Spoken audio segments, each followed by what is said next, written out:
अभी हम लोगों ने जनरल स्ट्रेटजीज थी वो डिस्कस की थी लास्ट लेक्चर में। अभी हम डिस्कस करने जा रहे हैं न्यू प्रोडक्ट प्राइसिंग स्ट्रेटजीज। उसमें बेसिकली 2 मेजर स्ट्रेटजीज हैं, प्राइसिंग स्कीमिंग है और एक पेनिट्रेशन है। सबसे पहले हम देखेंगे कि प्राइसिंग क्या होती है। Pricing is the process of determining what a company will receive in exchange for its product. Pricing एक प्रोसेस है जो इस बात को डिटरमिन करता है कि एक कंपनी जो है वो प्रोडक्ट के रिटर्न में क्या रिसीव कर रही है। ऑब्वियसली वो मनी जो है वो रिसीव करती है, so this is called pricing. Pricing जो है वो हमारा, जैसे हमें पता है कि मार्केटिंग मिक्स जो है और जो इंटीग्रेटेड मार्केटिंग है 4 P's है, उसका एक मेन फैक्टर है pricing. Pricing strategy is most important for companies who wish to achieve success by finding the price point where they can maximize sales and profits. एक ऐसा पॉइंट है जहाँ पे कंपनीज को प्रॉफिट देखें। कंपनीज हमेशा जो मार्केट में आके अपना प्रोडक्ट प्रोड्यूस करती हैं या मार्केट में लॉन्च करवाती हैं, वो हमेशा प्रॉफिट के लिए ही वर्क करती हैं। कोई भी कंपनी ऐसी जो प्रॉफिट ऑर्गेनाइजेशंस हैं वो सारी प्रॉफिट के लिए ही काम करती है। कोई भी ऐसी ऑर्गेनाइजेशन नहीं है जो मार्केट में वर्क कर रही हो और उसका पर्पस जो मेन पर्पस है वो प्रॉफिट ना हो। तो सारी कंपनीज जो हैं वो प्रॉफिट के लिए काम करती हैं, इसलिए जब वो प्राइस सेट करती हैं, प्राइस इस पॉइंट ऑफ व्यू सेट करती हैं कि जिससे उनकी सेल्स मैक्सिमाइज हो, इंक्रीज हो और उनको प्रॉफिट ज़्यादा से ज़्यादा अर्न हो। Company may use a variety of pricing strategies depending on their own unique marketing goals and objectives. Company जो है वो number of variety of pricing strategies use करती हैं, लेकिन ये डिपेंड किस पे करता है, उनके मार्केटिंग गोल्स पे और ऑब्जेक्टिव्स पे। अब ये डिपेंड इस बात पे भी करता है कि वो जो मार्केट में प्रोडक्ट देने जा रही हैं वो कितना यूनिक है। क्या वो ऐसा प्रोडक्ट मार्केट में लॉन्च करने जा रहे हैं जो ऑलरेडी अवेलेबल है, या वो न्यू प्रोडक्ट एक प्रोडक्ट इस तरह से भी हो सकता है जो टोटली न्यू हो, और एक प्रोडक्ट ऐसा भी हो सकता है कि जो मार्केट में ऑलरेडी अवेलेबल है और आप उसको थोड़ा सा मॉडिफाई कर लेते हो, उसमें कुछ फीचर्स न्यू ऐड करके मार्केट में लॉन्च करवाते हो। इस तरह से भी आप न्यू प्रोडक्ट, और एक प्रोडक्ट आप ऐसा भी दे सकते हो जो टोटली न्यू हो, जो पहले मार्केट में अवेलेबल ही ना हो। तो इसके अकॉर्डिंगली ही आप उनकी प्राइसेस को सेट करते हो। क्लियर? अब हम इसमें सबसे पहले पढ़ेंगे पेनिट्रेशन को। Penetration pricing strategy is designed to capture market share by entering the market with low price relative to the competition to attract buyers. जो प्राइसिंग पेनिट्रेशन प्राइसिंग स्ट्रेटजीज है वो डिज़ाइन इस तरह से की जाती है टू कैप्चर मार्केट शेयर, ज़्यादा से ज़्यादा मार्केट शेयर किया जा सके जब आप मार्केट में एंटर होते हो with low price relative. Penetration का मायने ये है चार्ज लोअर प्राइस। आप लोअर प्राइस सेट करते हो और अपने बायर्स को, कस्टमर्स को अपनी तरफ अट्रैक्ट करने के लिए लो प्राइस सेट करते हैं। ये बेसिकली पेनिट्रेशन प्राइसिंग स्ट्रेटजी है। पेनिट्रेशन प्राइसिंग स्ट्रेटजी का इसका ज़्यादा जो मेन बेनिफिट होगा, एक तो ये होगा कि आपको मार्केट में आके मार्केट को अंडरस्टैंड करने का टाइम पीरियड भी मिलता है, और इस टाइम में आप जो हैं अपने कस्टमर्स को अपनी तरफ माइल कर रहे। तो कस्टमर देखें, एक प्रोडक्ट जो है, जैसे मोबाइल फ़ोन की एग्जांपल ले लें, और मोबाइल फ़ोन आपको मिलता है, एक मोबाइल फ़ोन कोई भी ब्रांड ले लें, उसका फ़ोन है और उसकी प्राइस अगर 15,000 है, और आप जब मार्केट में आते हो तो आप उसके सेम फीचर्स या एक आध फीचर मॉडिफाई करके मार्केट में आके उसी तरह का फ़ोन और उसमें फीचर्स को एक दो फीचर्स ऐड कर लेते हो, उसको मॉडिफाई करके 13,000 का फ़ोन सेल करने लग जाओगे। तो कस्टमर ऑटोमेटिकली आपके प्रोडक्ट की तरफ अट्रैक्ट होगा। यहाँ पे आप अपनी कॉस्ट को ही पूरा कर रहे होते हैं, यहाँ पे आपको प्रॉफिट अर्न नहीं हो रहा होता, यहाँ पे जस्ट आप अपने जो नंबर्स ऑफ बायर्स हैं वो इंक्रीज कर रहे होते हैं। मार्केट में एक्सटेंड करने के लिए आप जैसे आप खुद को रेडी करना जिसे कहते हैं, कि एक जगह बनाना कहते हैं, पेनिट्रेशन प्राइसिंग स्ट्रेटजी सेट करके आप इस तरह से स्टैंड करते हैं। क्योंकि जब भी आप कभी मार्केट में एंटर होते हो, आपको नहीं पता होता कि आपका प्रोडक्ट सेल होगा नहीं होगा, आप प्रॉफिट अर्न करेंगे या लॉस में जाएंगे। तो ये एक स्ट्रेटजी है अपने आप को मार्केट में एंटर करने की।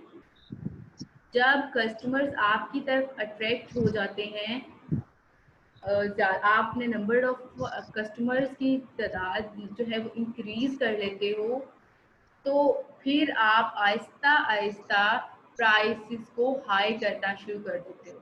जब आप प्रोडक्ट की प्राइसेस हाई करते हो तो कस्टमर ऑलरेडी, क्योंकि कस्टमर आपकी क्वालिटी से, आपके फीचर्स से ऑलरेडी नाउ हाउ रखता होता है, उसे पता है कि ये जो चीज़ मैं इस ब्रांड की लूँगा वो अच्छी ही होगी। जैसे हम समटाइम्स किसी एक ब्रांड के साथ लॉयल हो जाते हैं ना, हमें पता होता है कि ये इसकी क्वालिटी, इसकी प्राइस तो बेशक हाई है लेकिन इसकी क्वालिटी बहुत अच्छी है, तो हम मोस्टली उसी की तरफ जाते हैं। जैसे हम लोगों ने शूज़ के ब्रांड्स की एग्जांपल ले लें, तो हम शूज़ भी स्टाइलों पे जा रहे हैं या फिर हम वर्जन पे जा रहे हैं या किसी भी ब्रांड और पे जा रहे हैं, तो ये हमारी एक हमारा मेंटल लेवल होता है। हमें पता होता है कि इस ब्रांड के शूज़ जो है हम ये सोच के भी ले लेते हैं कि 4 दिन चल जाएंगे, लेकिन इसमें भी कैटेगरीज होती हैं कस्टमर्स की। कस्टमर्स की चॉइस पे डिपेंड करता है, कोई प्राइस पे डिपेंड, कोई प्राइस को फोकस करता है, कोई क्वालिटी को फोकस करता है, कोई डिज़ाइन को फोकस करता है। बट जनरल टर्म्स में देखा जाए तो हम किसी एक ब्रांड के साथ अगर लॉयल हो जाते हैं तो उसमें हम ज़रा ज़्यादा प्राइस भी पे कर देते हैं। क्यों? क्योंकि हम क्वालिटी को देख रहे होते हैं कि हम 4 दिन चल जाएगी। इसी तरह से जब हम एक ब्रांड के साथ हमारा एक रिलेशनशिप बन जाता है, रिलेशनशिप बिल्ड हो जाता है, तो फिर हम जो है वो अगर प्राइसेस वो ब्रांड थोड़ी हाई भी कर देगा तो हम वो लेते ही हैं, हर हाल में उसको लेते ही लेते हैं। जैसे आप देखें कि एक जो 7 अप है, एक 7 अप ऐसी भी है जो कि डाइट कॉन्शियस लोगों के लिए, पता है ना आप सब लोगों को। जी मैम। आप देखें उस जी मैम। डाइट कॉन्शियस लोगों में, डाइट कॉन्शियस लोग वही होते हैं जो एक अच्छी अमाउंट पे कर सकते हैं, जिनको सेंस होती है, ऐसे ही है ना, जो उसके लिए हाई प्राइस भी पे करने के लिए रेडी हो जाते हैं। वैसे ही कस्टमर्स को उन्होंने टारगेट किया हुआ है ना। अब डाइट जो 7 अप है, मोस्टली लोगों को तो पता ही नहीं होगा उसका, ठीक है। जी मैम, जी मैम। सो अगर उसकी 7 डाइट कॉन्शियस लोगों के लिए जो डाइट 7 अप बनाई गई है, अगर उसकी प्राइस में इजाफा भी कर देते हैं तो उसकी सेल फिर भी होगी। क्यों? क्योंकि वो लोगों ने खरीदना ही खरीदना है। समझ आ रही मेरी बात की?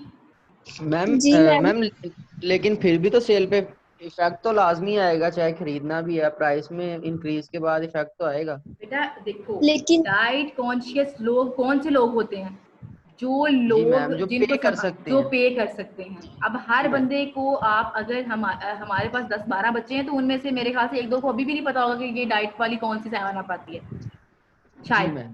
ठीक है, जी तो मैम। ये उन्हीं लोगों को पता है जो पे कर सकते हैं, जो अच्छे लोग हैं।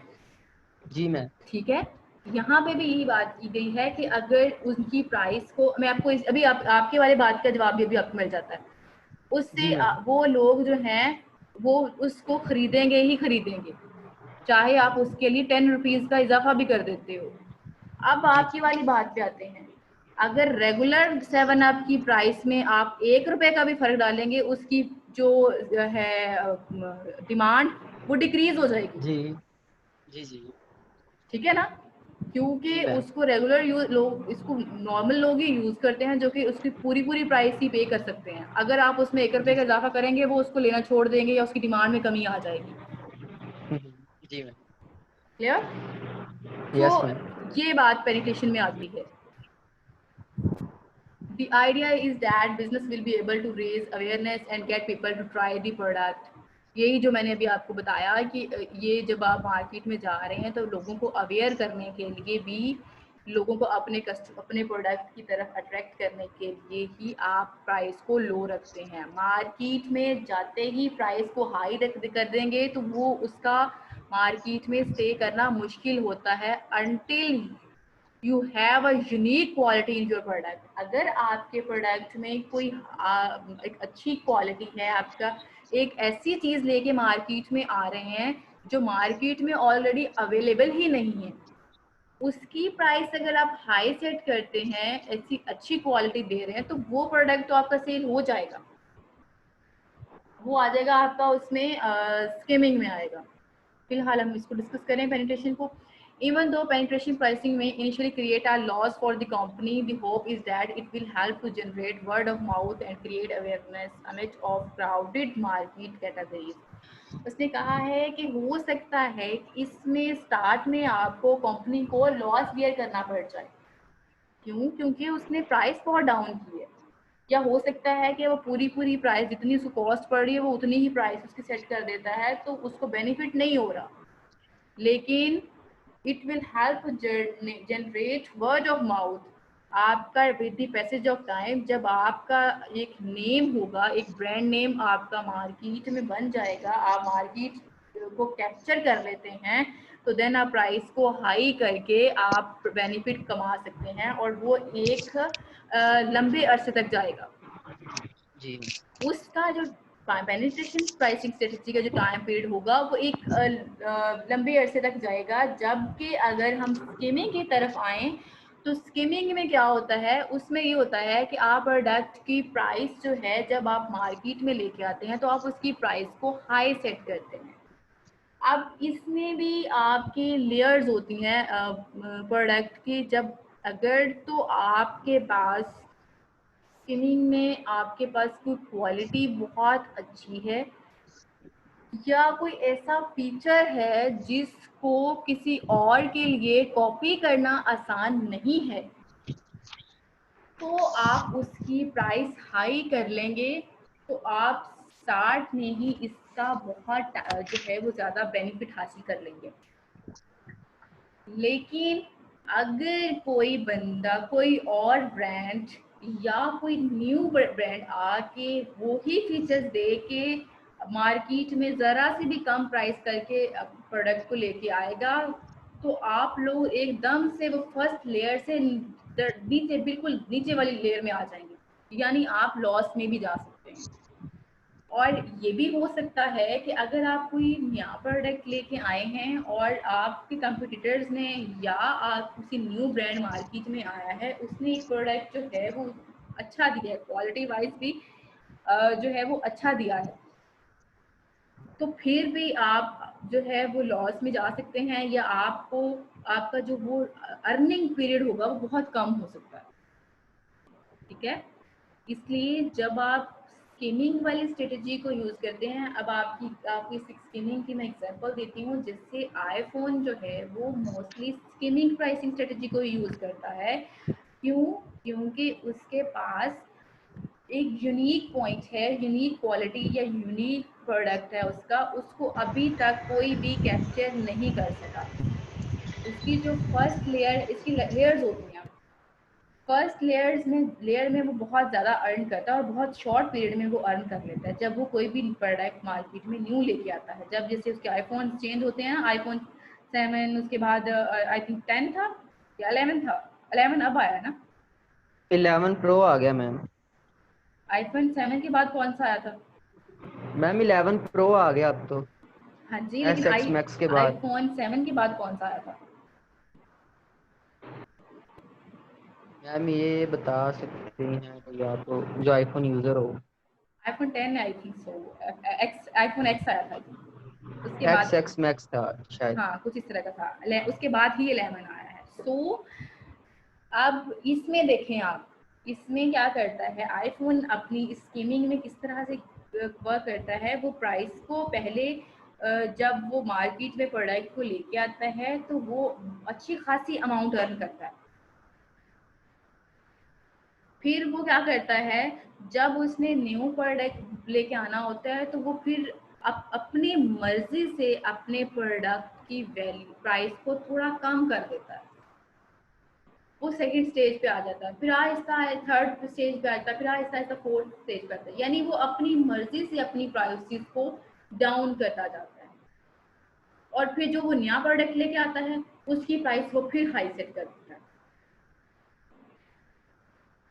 क्लियर? जबकि पेनिट्रेशन में ऐसा नहीं होता। अब इसमें स्किमिंग में ये बहुत बड़ा एक खतरा होता है कि अगर आपके पास बहुत अच्छी क्वालिटी नहीं है और आप कंपटीटर भी आके सेम चीज़ सेम क्वालिटी प्रोवाइड करना शुरू कर देगा, तो देन आप क्या करोगे, आप एकदम आपकी फर्स्ट लेयर से अभी इतनी अर्निंग ही नहीं होगी और आप धड़ाम से नीचे वाली एंड वाली स्टेज पे आ जाओगे। और कस्टमर क्या करेगा, जो दूसरा आपका कंपटीटर है वो आपके शेयर्स भी ले लेगा और वो प्रॉफिट में जाएगा और आप लॉस में चले जाएंगे। तो जब आपने स्किमिंग स्ट्रेटजी यूज़ करनी है तो उसके लिए आपको अपने मेन पॉइंट जो है वो मेन हेडिंग अपने माइंड में यही रखनी है कि आपने अपना प्रोडक्ट जो है वो उसको बहुत यूनिक हो और स्ट्रॉन्ग हो, उसको कॉपी करना आसान ना हो किसी दूसरे पर्सन के लिए जो मार्केट में एग्जिस्ट कर रहे हैं या किसी न्यू एंट्रेंट्स जो मार्केट है उस न्यू फर्म है उसके लिए वो आसान ना हो कॉपी करना। यहाँ तक क्लियर हुआ आपको? जी मैम। किसी बच्चे को कोई प्रॉब्लम हो, किसी के पास कोई ऐसी एग्जांपल हो प्राइस स्कीमिंग की कि कोई ब्रांड ऐसा है जो प्राइस स्कीमिंग भी यूज़ करता है, या आप लोगों ने ब्रेक में मैंने आपको कहा था तो आपने पढ़ा हो इसको।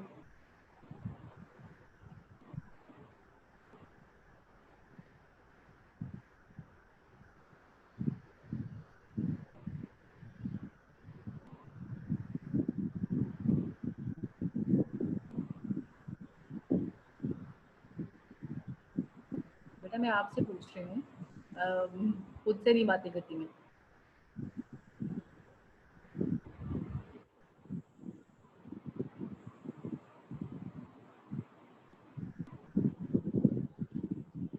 अच्छा जी, अब हम इसके कुछ एडवांटेजेस हैं पेनिट्रेशन फॉर्म के, हम उसकी तरफ आ जाते हैं।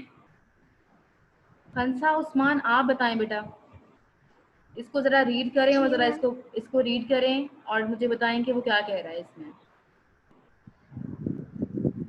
पेनिट्रेशन फर्स्ट पॉइंट को एडवांटेजेस के फर्स्ट पॉइंट को डिस्कस करें जरा।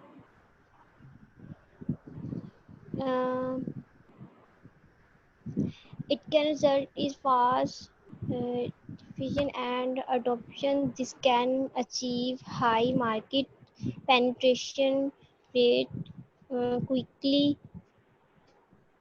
This can take the competitors by surprise and not giving them time of it.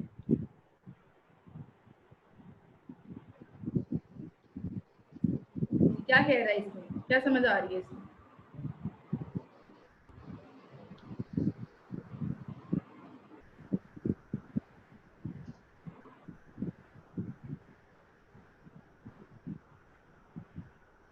Ma'am आवाज ही नहीं आ रही।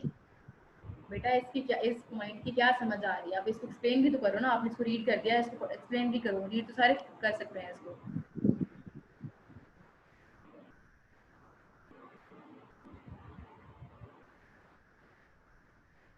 कोई और बच्चा एक्सप्लेन करना चाहे?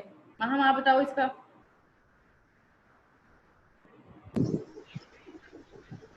मैम यही है कि अगर हम अपनी कोई भी चीज़ मार्केट में लेके आते हैं और आहिस्ता आहिस्ता हमारी चीज़ बढ़ती है तो हमारे जो कंपटीटर्स होते हैं वो उनके लिए एकदम शौक वाली बात होती है कि हमारी कोई भी चीज़ हमारे मुकाबले में आ गई है कोई चीज़, और वो मतलब कि वो चीज़ लोग ज़्यादा से ज़्यादा यूज़ करने शुरू हो जाते हैं और उसकी तरफ अट्रैक्ट हो जाते हैं और लोग खरीदना शुरू हो जाते हैं। और गुड, वेरी गुड। ये एक लिहाज से कस्टमर्स के लिए प्रॉब्लमेटिक भी कंपटीटर्स के लिए प्रॉब्लमेटिक भी हो जाता है कि जब आप एकदम से आके प्राइस उसकी जो है वो बहुत डाउन कर देते हैं और कंप्यूटर इसी बात में ही रह जाता है कि इसने प्राइस वही सेम फीचर्स दे के प्राइस को जो है कम कर देते हैं, तो ये भी आपके पास इतनी जल्दी कंप्यूटर के लिए भी मुश्किल होता है कि उस प्राइस को डाउन कर दे। तो इसका एक मेजर फैक्टर ये है। उसके बाद सेकंड है, it can create goodwill among the early adopters segment, this can create more trade through word of mouth. अब ये है कि आपके स्टार्ट में ही इसके लिए आपके लिए हेल्पफुल होती है ये पेनिट्रेशन प्राइसिंग स्ट्रेटजी, कि ये गुडविल को क्रिएट करने में आपकी हेल्प करती है। आप जिस सेगमेंट को टारगेट कर रहे हैं तो उसके लिए आपके ये हेल्पफुल काम होती है, और ये with the passage of time आपके लिए बहुत ज़्यादा अर्निंग और प्रॉफिट की तरफ आपको ले जाती है। Then it creates cost control and cost reduction pressures from the start, leading to greater efficiency. Obviously जब ये आप पे प्रेशर नहीं होता, क्योंकि आप ऑलरेडी कॉस्ट को कम करके मार्केट में आ रहे हैं। कॉस्ट आप ये जो प्रेशर है ये आपके कंपटीटर्स पे पड़ेगा जो ऑलरेडी मार्केट में एग्जिस्ट कर रहे हैं। ये उन पे प्रेशर होगा कि आपने आते ही प्राइस डाउन कर दी और उनके लिए प्रेशर हो गया, लेकिन आपके लिए ये आप एक बेनिफिट है, but you are creating pressure for others, cost control और कॉस्ट रिडक्शन का। ऑब्वियसली जब मैं मार्केट में चीज़ बेच रही हूँ 12 रुपए की, आप एकदम से आके मार्केट में 11 रुपए की सेल करना शुरू कर दो विद सेम फीचर्स और विद सेम क्वालिटी, तो मेरे लिए तो ये प्रेशर क्रिएट होगा ना। उसके बाद आता है, it discourage the entry of competitors, low prices act as a barrier to entry. बिल्कुल सही है। किस तरह से डिस्करेज करेगा ये एंट्री ऑफ कंपटीटर्स को, क्योंकि जब आपने प्राइसेस को डाउन कर दिया, अब किसी और बंदे का मार्केट में आना मुश्किल हो जाएगा, या तो वो उस प्राइस से कम प्राइस पे आएगा। अगर उसको सेम क्वालिटी देनी है और कम प्राइस देनी है तो उसके लिए मार्केट में एंट्री मुश्किल हो जाती है। आप जब मार्केट में आते हो, प्रोडक्ट सेल करने लगते हो, उससे पहले आप रिसर्च करते हो कि आप कौन सा प्रोडक्ट ऐसा है जो आपने मार्केट में देना है, और मार्केट जो है उसमें मार्केट में उसके ट्रेंड भी है या नहीं है। आप बिना वजह मुँह उठा के आके तो प्रोडक्ट को सेल करना नहीं शुरू कर देते ना। कोई भी प्रोडक्ट ले आए मार्केट में, मुझे सेल करना है, ऐसे तो प्रोडक्ट सेल नहीं होता। अब जितना कंपटीशन का दौर है, पहले हमें मार्केट को अंडरस्टैंड करना पड़ता है, फिर हमें देखना पड़ता है कि हमने कौन सा प्रोडक्ट जो है वो ट्रेंडिंग में है, किस टेक्नोलॉजी के थ्रू जा रहा है, उसकी प्राइसिंग लेवल क्या आ रहा है, उसके कंपटीटर्स कौन कौन से हैं, और किस प्लेस में हमें अपना जो है वो अपना ब्रांच रखनी है, ये कौन सी एरिया में। तो ये सारी चीज़ों को आप देखते हैं, आपने सेगमेंटेशन में, टारगेटिंग में ये सारी चीज़ें तो पढ़ी हैं, ऐसे ही है ना? जी मैम। साथ में थोड़ा बोलता रहा करे तो मुझे लगे कि आप लोग बहुत ही सुन रहे हैं। उसके बाद आ जाता है, नेक्स्ट आता है, it can create high stock turnover throughout the distribution channel. This can create critically important enthusiasm and support in the channel. क्या पॉइंट कहता है ये वाला?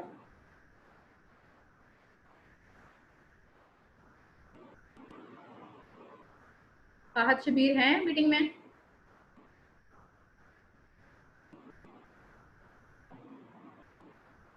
Yes ma'am. क्या कह रहा है इसमें वो, इस पॉइंट में क्या बताने की कोशिश कर रहा है? जी मैम। इस पॉइंट में वो क्या बताना चाह रहा है जो मैंने अभी बोला है? आपको पता है मैं कौन से पॉइंट की बात कर रही हूँ, कहाँ पे थी मैं? No ma'am. फिर आप सुन क्या रहे हैं?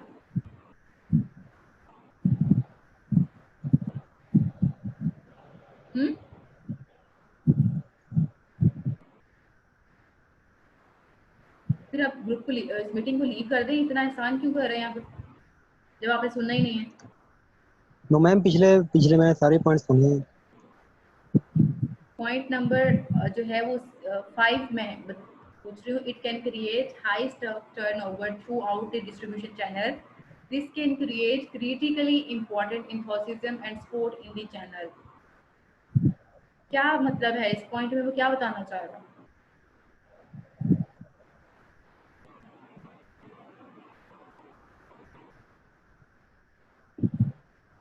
मैम नहीं, इसकी समझ नहीं लग रही है। ओके, और कोई बच्चा बताना चाहे? मुनीब भट्टी, आर यू लिसनिंग?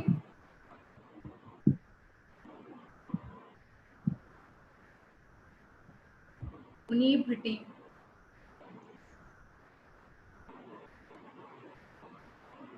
तलहा नहीं। मैम आपने मैम जी जी आपने मेरा नाम लिया? जी मुनीब, मैंने आपका नेम लिया यस है। मैम। मैं आपको पता है मैं कौन से पॉइंट पे हूँ? मैम एक मिनट, मेरी शो नहीं हो रहा मैम स्क्रीन। अभी तक स्क्रीन शो नहीं हो रही है। बंद कर, एक मिनट मैम, एक मिनट। मैम स्टार्ट नहीं हो रही काफी देर से। आपको स्क्रीन शो ही नहीं हो रही तो आप सुन क्या यस रहे मैम, हैं, कर क्या रहे हो हैं? गई। कौन सा पॉइंट मैं कह रही हूँ आपको, एरिया मैं एक्सप्लेन करें। मैम हो रही थी, अभी अभी स्टार्ट बंद हुई थी। पॉइंट नंबर 5 एक्सप्लेन करें, क्या कह रहा है उसमें वो? मैम नहीं, it can create high stock turnover throughout.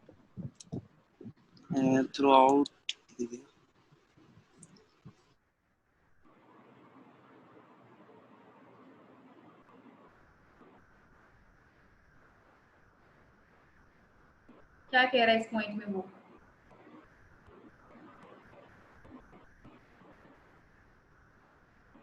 You people are not listening properly. Am I right?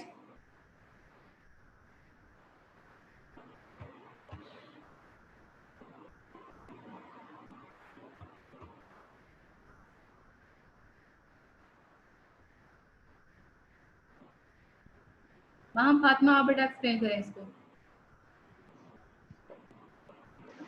Ma'am मतलब इसमें थोड़ी थोड़ी समझ आई है कि ये जो अपना टर्नओवर होता है, मतलब कि अपना जो टाइम पीरियड्स होता है, मैं डिस्ट्रीब्यूशन चैनल के जरिए मतलब कि पूरा करता है। मतलब कि अगर ये कोई भी चीज़ करता है तो अपने डिस्ट्रीब्यूशन चैनल्स हम पहले पढ़ा हुआ है उसके जरिए करता है। क्या करता है उसके लिए?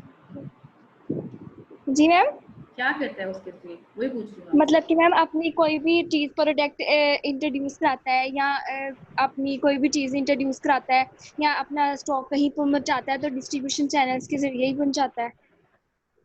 बिल्कुल, इसमें भी चीज़ें जो टर्नओवर होता है कि एक जगह से निकालना। तो हाई स्टॉक जब वो एक जगह से दूसरी जगह पर थ्रू डिस्ट्रीब्यूशन चैनल जो है वो ट्रांसफ़र करता है, तो ये क्रिएट करता है, इन्फोसिज्म होता है, वर्ड का मतलब होता है जोश फरोश। ठीक है, तो ये it creates critically important info system and support in the channel. उस चैनल के थ्रू जब कोई चीज़ें एक प्लेस से दूसरे प्लेस में ट्रांसफ़र कर रहा होता है तो ये इसमें इन्फोसिज्म क्रिएट करता है। उसके बाद आता है, it can be based on marginal cost pricing which is economically efficient.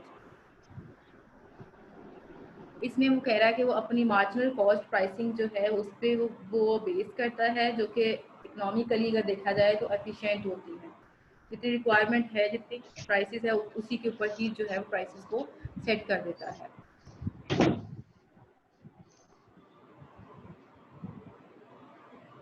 अच्छा जी, इसके बाद हम इसके जो है वो कुछ डिसएडवांटेजेस हैं, डिसएडवांटेजेस की तरफ आते हैं। वो क्या कह रहा है, दी मेन डिसएडवांटेजेस, कौन एक्सप्लेन करेगा इसको?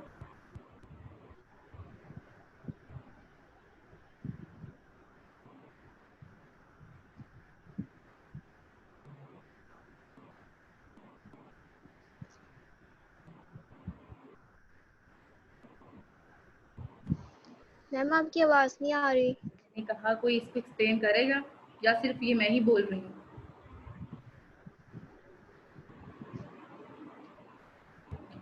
इसका बेसिक डिसएडवांटेजेस जो है वो डिसएडवांटेज में आता है कि वो पेनिट्रेशन प्राइसिंग में क्या होता है कि हम लॉन्ग टर्म प्राइस एक्सपेक्टेशन कर देते हैं। हम ये सोचते हैं कि अभी आहिस्ता आहिस्ता ही हम प्रोडक्ट को जो है प्रोडक्ट की प्राइस को इंक्रीज़ करेंगे।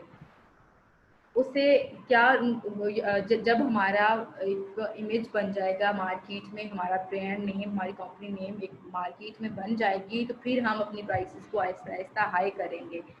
But he said this makes it difficult eventually raise prices. लेकिन ये चीज़ के लिए प्राइसेस को इंक्रीज करना मुश्किल हो जाएगा। Why some commentators claim that penetration pricing attracts only the switches.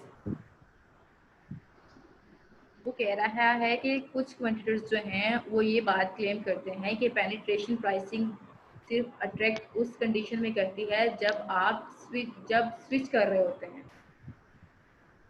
and that they will switch away as soon as the prices rises।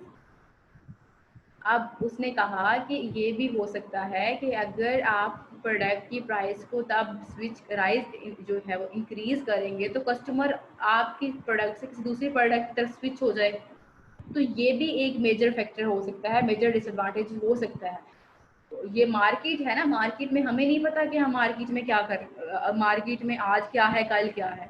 Daily basis पे देखते हैं, डेली बेसिस पे न्यू इनोवेशंस आती हैं, टेक्नोलॉजीज न्यू आ जाती हैं, prices increase हो जाती हैं, कभी प्राइसेस डिक्रीज हो जाती हैं।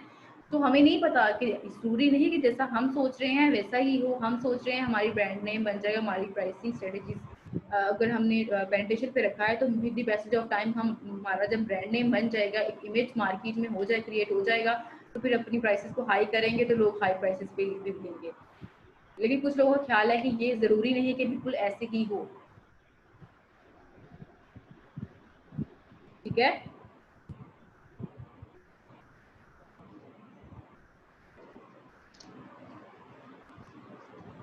अब आपको इस बात की चीज़ की समझ आई है? जी इसमें मैम। बेसिकली हमने इकोनॉमिक्स में शायद आपने भी पढ़ा हो कि जब हम मार्केट में आते हैं तो किसी चीज़ की प्राइस को कम करते हैं तो उसकी डिमांड जो है वो इंक्रीज होती है। ऐसे ही है? जी मैम। ठीक है, तो ये पेनिट्रेशन भी उसी तरह से फोकस करती है कि जब आप मार्केट में अपने प्रोडक्ट की प्राइस डाउन देते हैं, लो प्राइस चार्ज करते हैं, तो आपके प्रोडक्ट की डिमांड जो है वो इंक्रीज हो जाती है। और इसमें हम नेक्स्ट लेक्चर में पढ़ेंगे प्रोडक्ट लाइफ साइकिल भी, जब मैं आपको वो एक्सप्लेन करूँगी फिर आपको समझ आएगा। जब इनिशियल स्टेज पे होते हैं तो अगर हम पेनिट्रेशन स्ट्रेटजी को उसके साथ अटैच करें तो उसमें क्या होगा कि इनिशियल स्टेज में थोड़ा टाइम लगेगा। जब वो ऊपर ग्रोथ में आ जाएगा तो फिर एक टाइम पीरियड अच्छा खासा टाइम पीरियड होता है जिसमें आप जितना मर्जी अर्न कर सकते हैं। ठीक है, तो ये वाले जो पेनिट्रेशन है वो प्रोडक्ट लाइफ साइकिल के साथ भी अटैच करके मैं आपको बताऊंगी कि वो किस तरह से जब ये पेनिट्रेट करती है मार्केट में आते हैं तो किस तरह से अपनी प्राइस को इंक्रीज करते हैं और उससे कितने टाइम पीरियड तक ये अच्छी खासी अमाउंट जो है वो अर्न कर सकते हैं, मार्केट में एग्जिस्ट कर सकते हैं। अभी तक जितने सेशंस लिए हैं उन जो लेक्चर डिलीवर किया है उसमें किसी बच्चे को कोई इश्यू हो, कुछ चीज़ समझ नहीं आ रही हो तो वो पूछ लें।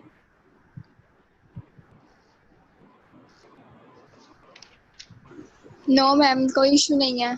कोई इशू नहीं है, ठीक है। अब आपकी मीटिंग जो है वो एंड हो रही है। नेक्स्ट सेशन जो है वो मैं आपको बता दूंगी, फिर हम नेक्स्ट सेशन लेंगे। ठीक है बेटा? Okay ma'am. अच्छा, आप लोगों ने नेक्स्ट मीटिंग में क्या करना है, आप लोगों ने पेनिट्रेशन और स्कीमिंग की एग्जांपल्स लेके आनी है कि कौन कौन सी कंपनीज जो हैं वो स्कीमिंग की प्राइसिंग किस प्रोडक्ट के लिए प्राइस स्कीमिंग यूज़ करती हैं, स्ट्रेटेजी यूज़ करती हैं, और कौन से ब्रांड्स जो हैं या प्रोडक्ट किन प्रोडक्ट्स के लिए